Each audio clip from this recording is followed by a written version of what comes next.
Coming up on Mountain News at 6, a New York group travels to eastern Kentucky to build 2 homes after July's flood. Today they were able to dedicate one of them. Well, it's chilly, then mild, and back to chilly heading through the next week or so. The complete breakdown is coming up as Mountain News at 6 starts now. Dedicated to eastern and southern Kentucky, this is WYMT Mountain News at 6.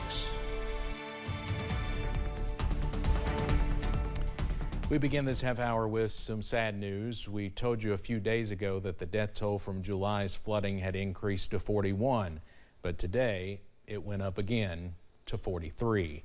Governor Andy Beshear made that announcement during his Team Kentucky update. He said the victims were from Breathitt and Letcher counties. Today, I'm sad to report the official death toll from July's flooding has risen to 43, with 2 additional deaths caused by health conditions directly arising from flooding. So let us pray for those families and all of eastern Kentucky as we continue to try to stabilize the region and ultimately turn towards rebuilding.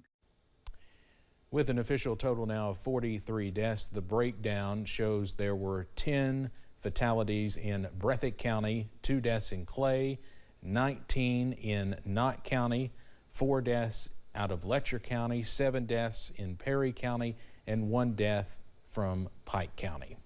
Governor Beshear says there is 1 person still missing after July's flooding.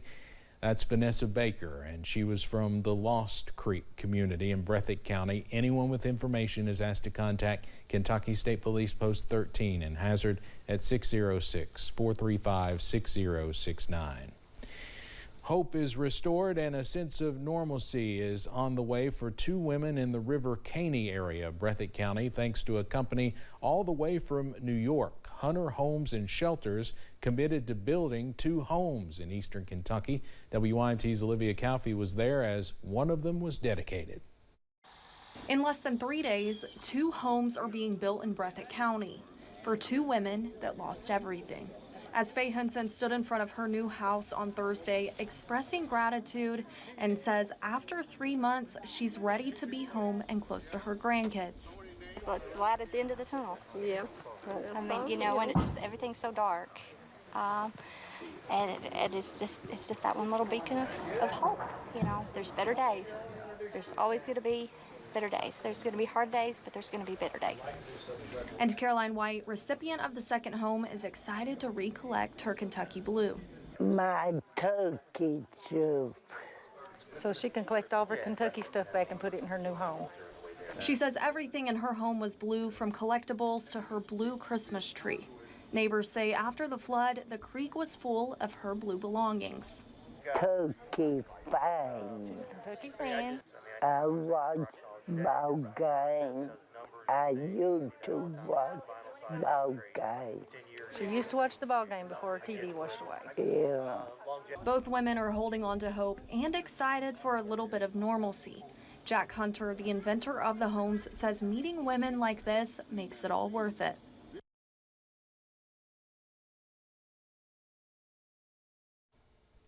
All right, I have a problem with the end of that story. Hunter says they have traveled all over building their homes from Haiti and beyond, and he says he does not think this will be his last trip to eastern Kentucky. The process to build just takes about 1 day with 4 to 6 of his employees. Hazard Community and Technical College students started a coat drive this week for those impacted by flooding. Multiple student organizations are helping out with this drive. Students we talked with today say they began planning the coat drive in late September. Donations are accepted at the Hazard, Lee's College, Technical, and the Leslie County Center campuses. We just wanted to relieve some of the hardships that they faced because they've lost all their clothing items and their homes.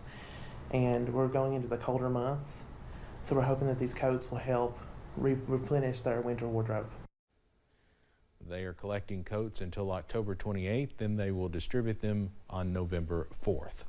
Businesses in Letcher County are still recovering from the flood. WYMT's Chandler Wilcox tells us how one businessman has spent every day trying to fix his property in Whitesburg.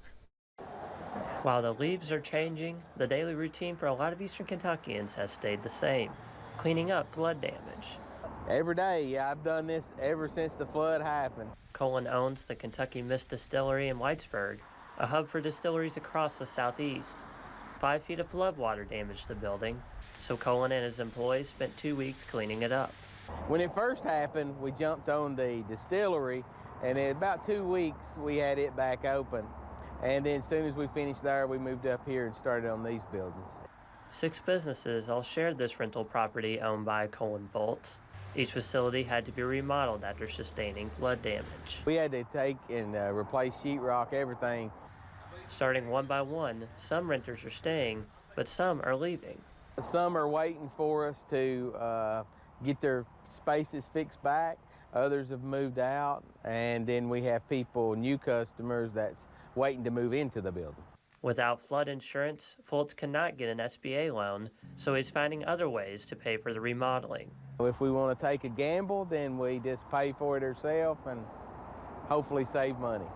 Building back carefully. In Whitesburg, Chandler Wilcox, WYMT Mountain News. Foltz says the Kentucky Mist Distillery should be caught up with demand in the next few weeks.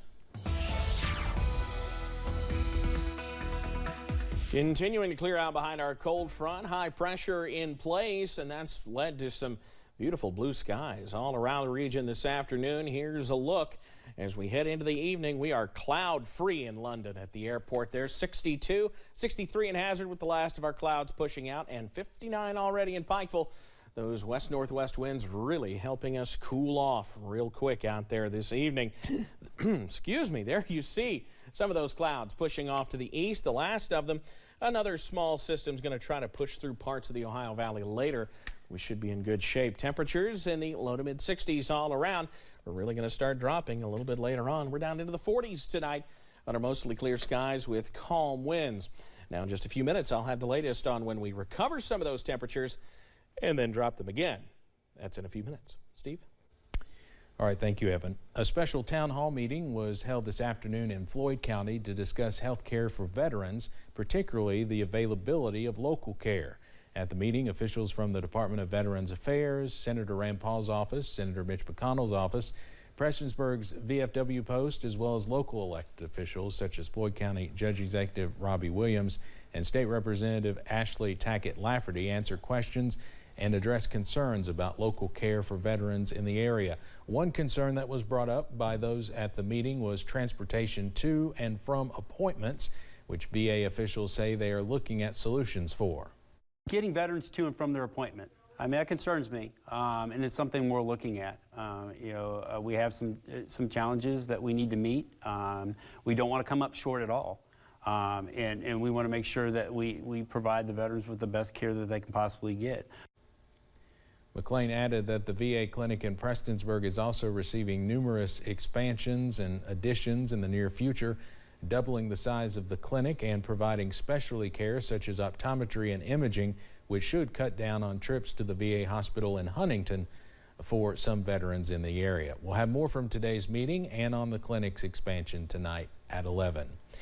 Do you have a teen who is driving or could start driving soon? Well, this is for you. Did you know that car crashes are the leading cause of death for teens in the United States? That's why officials with the Kentucky Transportation Cabinet are launching their National Teen Driver Safety Week starting this Sunday. The goal is to encourage adults to have conversations with teens about safety when they get behind the wheel. Officials have offered some guidance for folks who may not know how to start the conversation. Tips like avoid distracted driving, wearing a seatbelt, and using extra caution while driving with passengers are just a few things to talk about. For more tips and information about the week, you can visit WYMT.com and look for this story. The city of Prestonsburg is expanding its emergency services after years of work filling a need with resources already on hand. WYMT's Buddy Forbes has more about a new ambulance service. For the people of Prestonsburg, help will soon be just one call away. And they'll know that they can call 911 here and that an ambulance from the fire department will be coming to them. The Prestonsburg Fire Department is preparing to hit the road with expanded resources, adding an ambulance service. We are going to be able to take those 911 calls, go to their house, do a quick assessment, load them up, and get them to the ER in the amount of time that sometimes it would take the ambulance just to get to the scene. A program years in the making that took a changed law and a lot of lobbying, but is something first responders say is more than needed. We have had instances where we're sitting in somebody's living room for 30, 40, 50 minutes, and the family is saying, can't you all just load them up in your truck and take them, or can you help us get them in our car and take them? EMS Director Selena Thomas says a shortage of EMTs and paramedics has first responders already stretched thin. So adding this service to respond to citywide 911 calls will help shoulder some of the burden, freeing up other ambulance services to help outside of the Star City. At both ambulance service, there are some really skilled EMTs and paramedics working, and so we're all going to be able to work together, and this is going to work out great for everybody. Not to take away from any other agency, the citizens of Prestonsburg deserve to have this ambulance service, but to take care of the area. In Prestonsburg, Buddy Forbes, WYMT Mountain News. Thomas says the department is waiting on its state inspection, which she expects will result in a license, and the service is ready to roll out once that is secured. Well, the sun is setting earlier and earlier, and it's getting chillier and chillier. The latest on our first pre-7 p.m. sunset since March is coming up. But first, Eastern Kentucky University plans to honor 2 Pike County natives who were murdered last year in Richmond. WYMT News app offers a